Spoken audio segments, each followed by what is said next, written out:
വാർത്തകൾ തുടരുന്നു. തൃശൂർ ആറാട്ടുപുഴയിൽ പൂരത്തിനിടെ 2 ആനകൾ ഇടഞ്ഞു. തറക്കൽ പൂരത്തിനിടെയായിരുന്നു സംഭവം. 3 പേർക്ക് പരിക്കേറ്റു.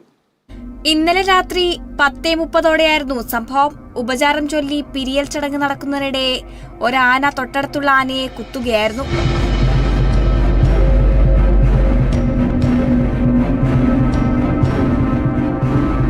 തുടർന്ന് 2 ആനകൾ തമ്മിൽ കൊമ്പ് കോർത്തു.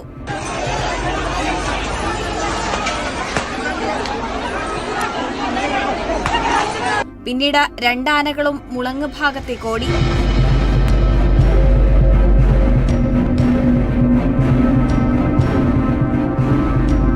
സംഭവത്തിൽ 3 പേർക്ക് പരിക്കേറ്റു. ആനകൾ ഇടയുന്നത് കണ്ട് പൂരം കാണാനെത്തിയ ആളുകളിൽ പലരും ചിതറിയോടി. ഇതിനിടെ നിലത്ത് വീണ് പലർക്കും നിസ്സാര പരിക്കേറ്റു.